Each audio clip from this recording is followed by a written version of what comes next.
Hello everyone, आप सभी का स्वागत है आपके अपने यूट्यूब चैनल ग्रो विथ समीक्षा में। तो फ्रेंड्स, आज हम लोग सीटेट के कुछ इंपॉर्टेंट प्रश्नों को देखेंगे। तो चलिए शुरू करते हैं। आज की क्लास का पहला प्रश्न है, निम्न में से कौन सा सिद्धांत यह प्रतिपादित करता है कि विकास जीवन पर्यंत चलने वाली प्रक्रिया है जिसका अंत नहीं होता है। ऑप्शन ए समरूपता का सिद्धांत, ऑप्शन बी एकीकरण का सिद्धांत, ऑप्शन सी अंतःक्रियात्मकता का सिद्धांत, ऑप्शन डी निरंतरता का सिद्धांत। तो प्रश्न संख्या 1 का जो सही जवाब आपका होगा वो आपका ऑप्शन डी हो जाएगा, निरंतरता का सिद्धांत। विकास जीवन पर्यंत चलने वाली प्रक्रिया है जिसका अंत नहीं होता है, यह जो सिद्धांत है वह निरंतरता का सिद्धांत है। आगे बढ़ते हैं। प्रश्न संख्या 2, बच्चों के बारे में निम्नलिखित में से कौन सा कथन सामाजिक संरचनावादी परिप्रेक्ष्य से सही है। आपको बताना है बच्चों के बारे में निम्नलिखित में से कौन सा कथन सामाजिक संरचनावादी परिप्रेक्ष्य से सही है। ऑप्शन ए बच्चों के व्यवहार के अनुभव की वजह से छोटे वृद्धि से संबंधित परिवर्तन के रूप में व्याख्या की जा सकती है। ऑप्शन बी बच्चों का व्यवहार पूरी तरह से जीवन से आरंभिक अनुभवों द्वारा सुनिश्चित किया जा सकता है। ऑप्शन सी बच्चे उत्कृष्ट असभ्य प्राणी के रूप में जन्म लेते हैं और समाज द्वारा दुराचारी बना दिए जाते हैं। ऑप्शन डी बच्चे क्रियाशील प्राणी होते हैं जो अपने सामाजिक सांस्कृतिक संदर्भों में काम व अंतःक्रिया करके ज्ञान का सृजन करते हैं। तो प्रश्न संख्या 2 का जो आपका सही जवाब हो जाएगा आपका ऑप्शन डी करेक्ट होगा। बच्चों के बारे में सामाजिक संरचनावादी परिप्रेक्ष्य से बच्चे क्रियाशील प्राणी होते हैं जो अपने सामाजिक सांस्कृतिक संदर्भों में काम व अंतःक्रिया करके ज्ञान का सृजन करते हैं। प्रश्न संख्या 3,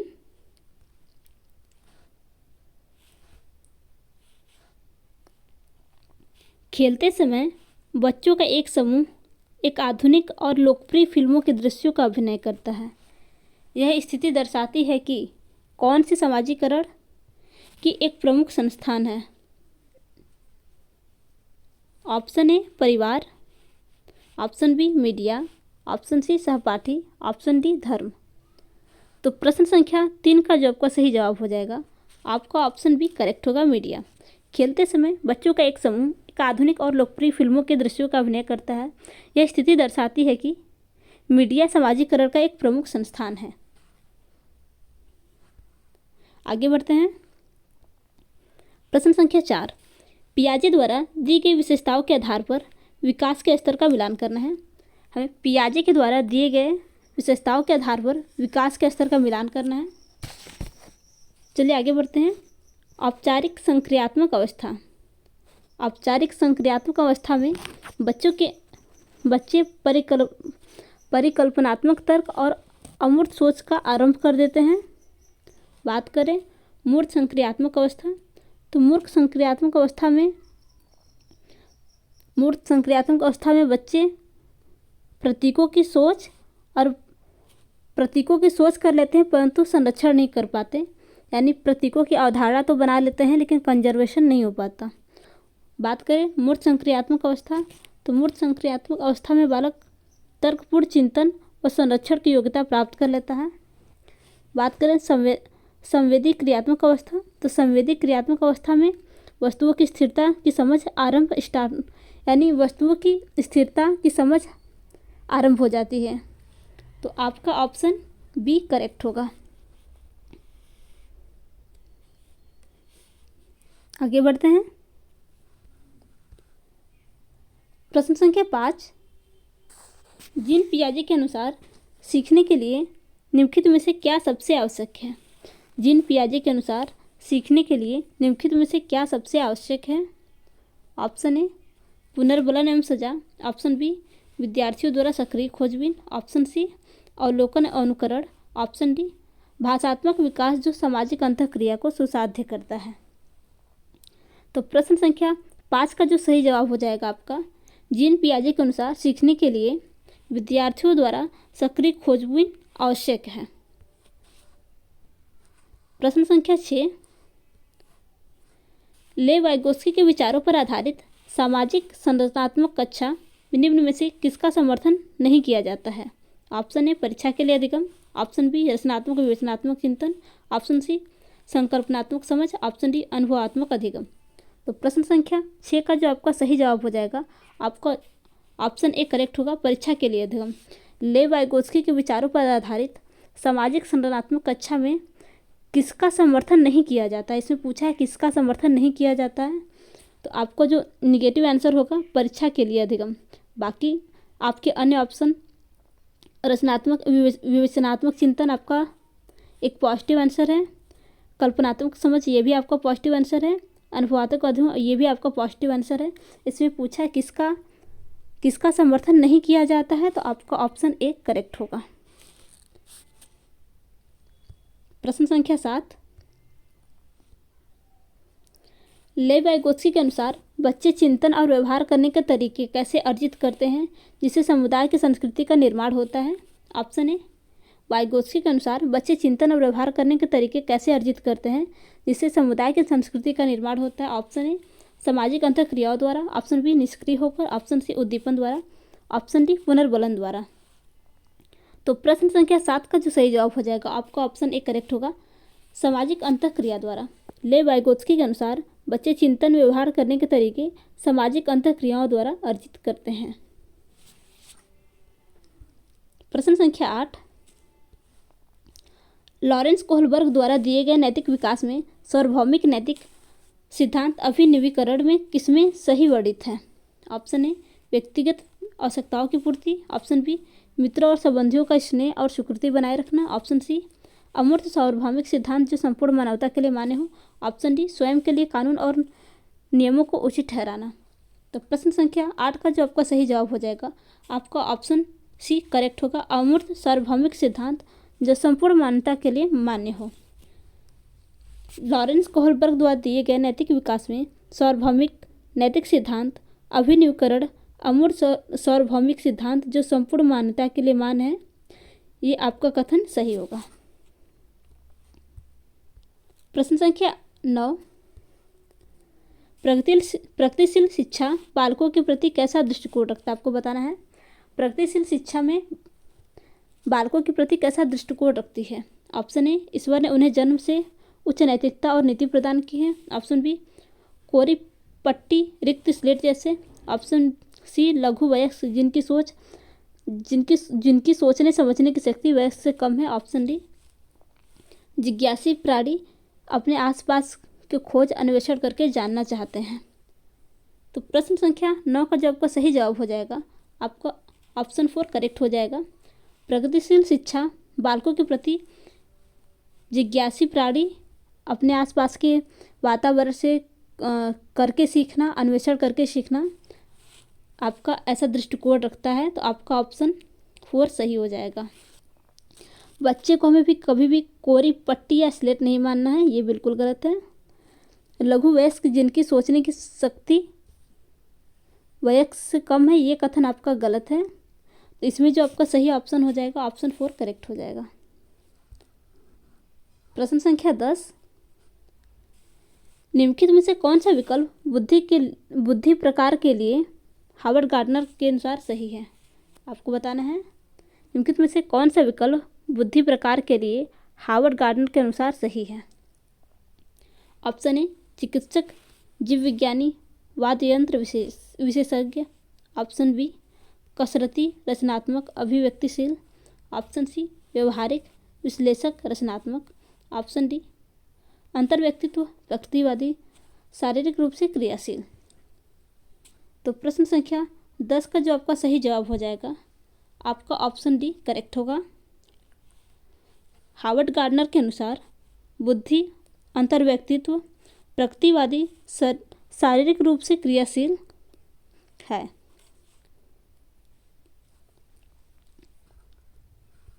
प्रश्न संख्या 11, लेव वाइगोत्स्की के परिप्रेक्ष्य में भाषा आपको बताना है।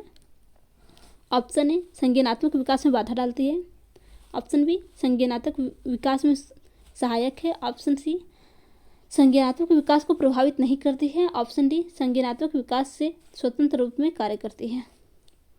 तो प्रश्न संख्या 11 का जो आपका सही जवाब हो जाएगा, आपका ऑप्शन बी करेक्ट होगा। संज्ञानात्मक विकास में सुसहायक है। लेव वाइगोत्स्की के अनुसार भाषा संज्ञानात्मक विकास में सहायक है। वाइगोत्स्की ने बालक के संज्ञानात्मक विकास में भाषा और चिंतन को महत्वपूर्ण साधन के रूप में माना है। प्रश्न संख्या 12, एक सहशैक्षिक कक्षा में अध्यापक को निम्नलिखित में से कौन सा व्यवहार नहीं करना चाहिए क्योंकि यह जेंडर रूढ़िवादिता को पुनर्बलित करेगा। ऑप्शन ए एक समान लिंग के समूह बनाना तथा लड़के और लड़कियों को पृथक अधिगम कार्य देना। ऑप्शन बी महिलाओं और पुरुषों को सामाजिक चलन की विपरीत भूमिकाओं में दर्शाना। ऑप्शन सी जेंडर एक सामाजिक निमित्त है पर चर्चा करना। ऑप्शन डी जेंडर समतुल्यता वाली भाषा का प्रयोग करना। तो प्रश्न संख्या 12 का जो आपका सही जवाब हो जाएगा, आपका ऑप्शन ए करेक्ट हो जाएगा। एक लिंग के समूह बनाना तथा लड़के और लड़कियों को पृथक पृथक अधिगम कार्य देना, आपका ऑप्शन ए करेक्ट हो जाएगा। आगे बढ़ते हैं।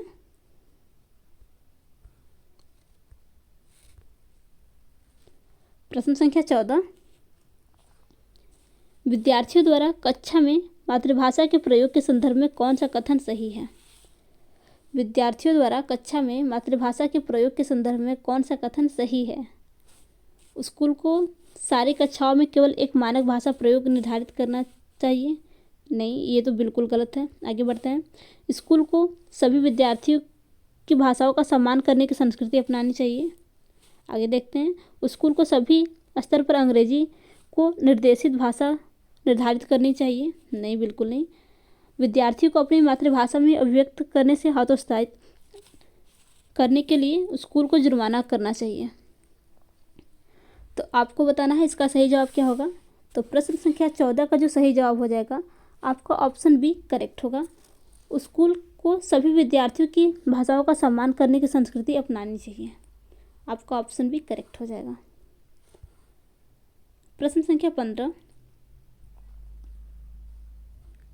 कथन ए एक अध्यापक को अपनी कक्षा में बच्चों के सामाजिक सांस्कृतिक संदर्भों में को प्रधानता देते हुए सांस्कृतिक रूप से उत्तरदायी शिक्षा शास्त्र अपनाना चाहिए।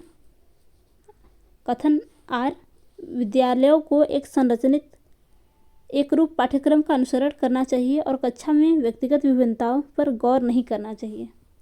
तो आपका कथन ए तो सही है लेकिन कथन आर गलत है, तो आपका ऑप्शन सी सही हो जाएगा। कथन ए सही है किंतु कथन आर गलत है। प्रश्न संख्या 16, गुणज वैकल्य की पहचान क्या है। ऑप्शन ए गणन कौशल, छिड़ता, संख्या व गणितीय तथ्यों को समझने में दिक्कत। ऑप्शन बी अवधान, अतिक क्रियाशीलता, आवेगशीलता। ऑप्शन सी मौलिकता, प्रवाह, लचीलापन। ऑप्शन डी मांसपेशियों के संचालन, गतिशीलता व परस्परता में कठिनाई। तो प्रश्न संख्या 16 का जो आपका सही जवाब हो जाएगा, आपका ऑप्शन ए करेक्ट हो जाएगा। गुणज वैकल्य की पहचान गणन कौशल में छिड़ता, संख्या व गणितीय तथ्यों को समझने में दिक्कत होती है, आपका ऑप्शन ए करेक्ट हो जाएगा। प्रश्न संख्या 17, समावेशी शिक्षा में कौन सम्मिलित है। ऑप्शन ए अधिगम अक्षमता वाले विद्यार्थी। ऑप्शन बी प्रतिभाशाली विद्यार्थी। ऑप्शन सी दृष्टिबाधित विद्यार्थी। ऑप्शन डी वह बच्चे जो ऐसे समुदाय से हैं जो हाशिए पर हैं। तो प्रश्न संख्या 17 का जो आपका सही जवाब हो जाएगा, आपका ऑप्शन डी करेक्ट होगा, क्योंकि इसमें अधिगम अक्षमता वाले विद्यार्थी भी सम्मिलित होते हैं, प्रतिभाशाली विद्यार्थी भी सम्मिलित होते हैं, दृष्टिबाधित विद्यार्थी भी सम्मिलित होते हैं, वह बच्चे जो ऐसे समुदाय से जो हाशिए पर है, यानी आपका सभी ऑप्शन सही है, तो आपका ऑप्शन 4 करेक्ट हो जाएगा। प्रश्न संख्या 18, एक शिक्षिका को विद्यार्थी के किस व्यवहार से यह इंगित होगा कि वह दृष्टिबाधित है। ऑप्शन ए श्यामपट्ट को बहुत दूर से पढ़ने को चुनना। ऑप्शन बी सूक्ष्म जानकारी वाले भौतिक नक्शे को पढ़ना। Option C. बारीक मुद्रक वाले कार्यपत्रों को तुरंत पूरा करना। Option D. पढ़ने में चुनौती महसूस करना और पढ़ते समय आँखों का मिचलाना। तो प्रश्न संख्या 18 का जो आपका सही जवाब हो जाएगा आपका ऑप्शन डी करेक्ट हो जाएगा। पढ़ने में चुनौती महसूस करना और पढ़ते समय आँखों का मिचकाना, आपका ये ऑप्शन सही हो जाएगा। प्रश्न संख्या 19।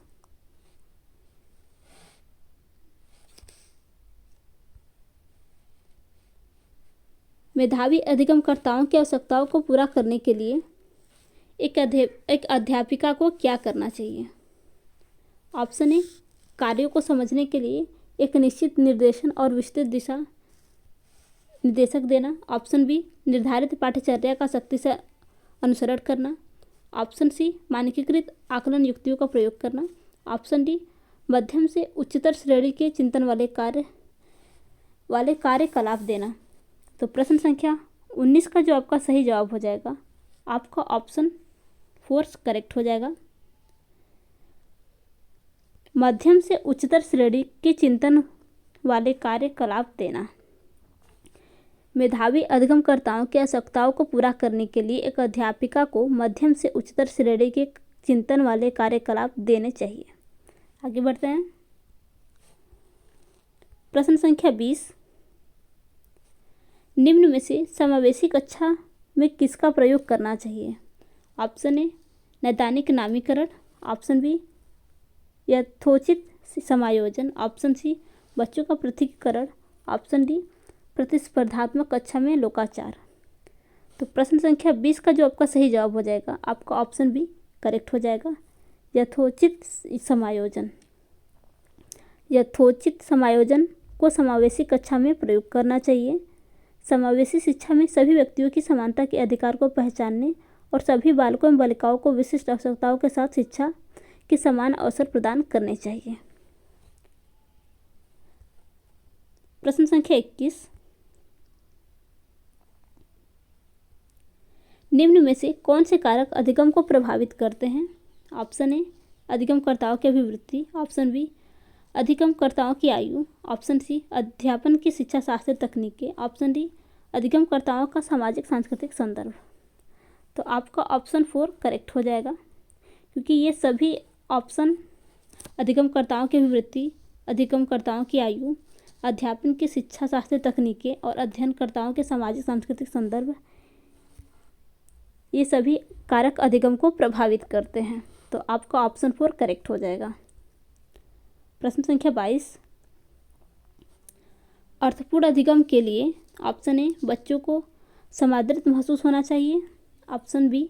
बच्चों के अनुभव का समाहित करना चाहिए। Option C. बच्चों को सवाल पूछने की अनुमति नहीं होनी चाहिए।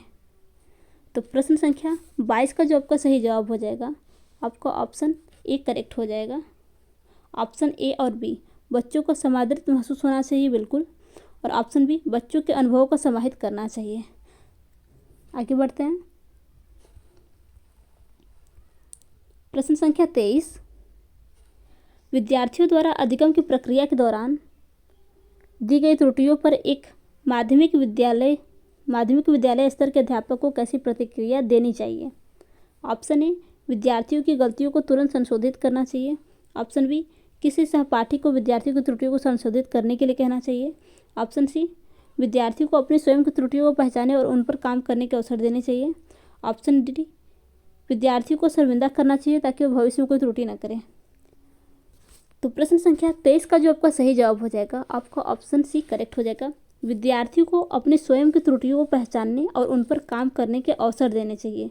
हमें बच्चे को कभी भी उसकी गलतियों के लिए शर्मिंदा नहीं करना है। बच्चे को हमें अवसर देना है ताकि अपनी गलतियों से सीख सके। आगे बढ़ते हैं। प्रश्न संख्या 24। एक विद्यार्थी जो अपने को गणित में होशियार समझती है परीक्षा में कम अंकों के लिए अपने परिश्रम न करने को जिम्मेदार मानती है, उसका यह तर्क क्या दर्शाता है? Option A. नियंत्रण और आंतरिक केंद्र। Option B. अधिगम असहायता। Option C. नियंत्रण के बाह्य कारक। ऑप्शन डी, उसका अपनी योग्यता में अविश्वास। तो प्रश्न संख्या 24 का जो आपका सही जवाब हो जाएगा, आपका ऑप्शन ए करेक्ट हो जाएगा, नियंत्रण का आंतरिक केंद्र। एक विद्यार्थी जो अपने को गणित में होशियार समझती है, परीक्षा में कम अंकों के लिए परिश्रम न करने को जिम्मेदार मानती है, उसका यह तर्क नियंत्रण के आंतरिक केंद्र को दर्शाता है। प्रश्न संख्या 25, क्या अध्यापन अधिगम प्रक्रिया में भय की कोई भूमिका होती है? सही विकल्प चुनिए। ऑप्शन ए, हाँ, भय एक उम्दा अभिप्रेरक है और अध्यापक को उसका बारंबार प्रयोग करना चाहिए। नहीं। ऑप्शन बी, नहीं, भय की वजह से अधिगम से संबंध विच्छेद हो जाता है और विद्यार्थी भयपूर्ण परिस्थितियों में बहुत जोखिम लेते हैं। आगे बढ़ते हैं। ऑप्शन सी, हाँ, केवल बच्चे भय के दबाव में ही अधिगम के लिए प्रयत्न करते हैं। नहीं, ये तो बिल्कुल नहीं होगा। नहीं, भय एक संवेग है, इसलिए संज्ञान से संबंधित नहीं है। तो आपको बताना है प्रश्न संख्या 25 का सही जवाब क्या होगा।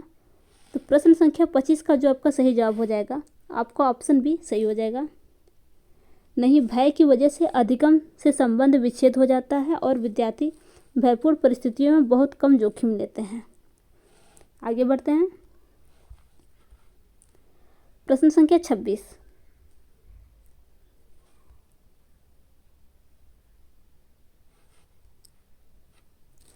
कथन ए, अध्यापक को बच्चों में अधिसंज्ञान अपने ही चिंतन के बारे में सोचने की योग्यता को विकसित करने पर बल और बढ़ावा देने के लिए होना चाहिए। हाँ, ये कथन तो सही है। ऑप्शन आर, अधिसंज्ञान संज्ञानात्मक ज्ञान बच्चों को अपने चिंतन को स्वनियंत्रित करने में मदद करता है। तो आपको बताना है प्रश्न संख्या 26 का सही जवाब क्या हो जाएगा।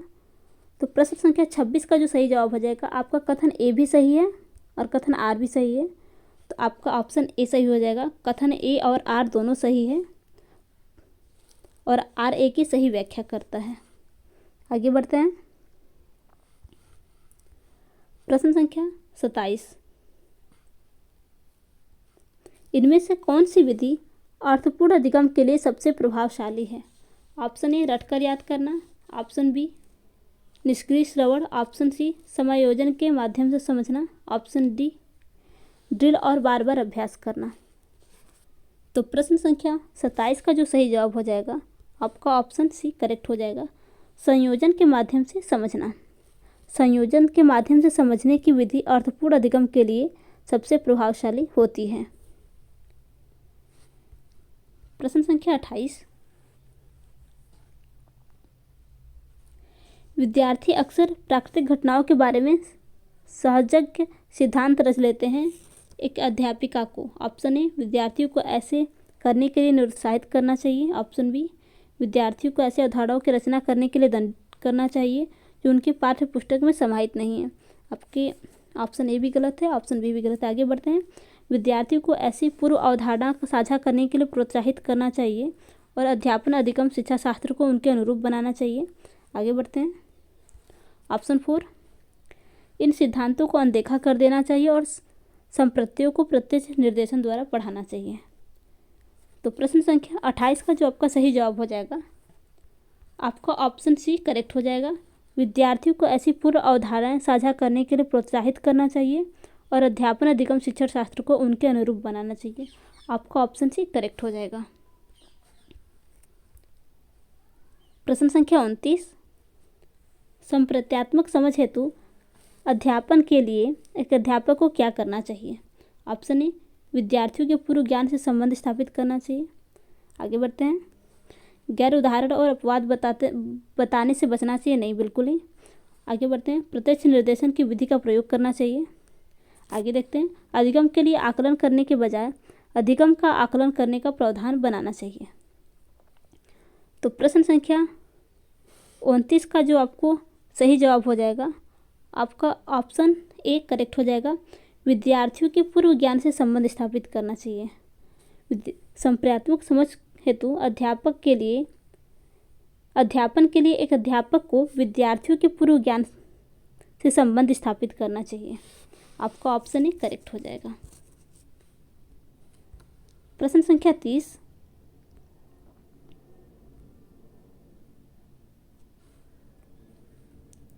निम्नलिखित में से कौन सी एक प्रभावशाली सामाजिक संरचनावादी कक्षा की विशेषता है? ऑप्शन ए, प्रश्नों का उत्तर देने के निश्चित चरण हैं, जैसे कि अध्यापक द्वारा सैंपल पर उत्तर का लिखा जाना और विद्यार्थियों द्वारा ज्यों का त्यों नकल उतार लेना। बिल्कुल गलत है, आगे बढ़ते हैं। किसी समस्या तक पहुंचने और उसका समाधान निकालने की केवल एक ही सही प्रक्रिया पर नहीं, हमें भी कभी भी किसी एक ही प्रश्न के एक ही उत्तर की तरफ नहीं जाना है। हमें प्रश्न को ऐसे बताना है जैसे कि एक प्रश्न के जिससे बालक का बहिर्मुखी विकास हो।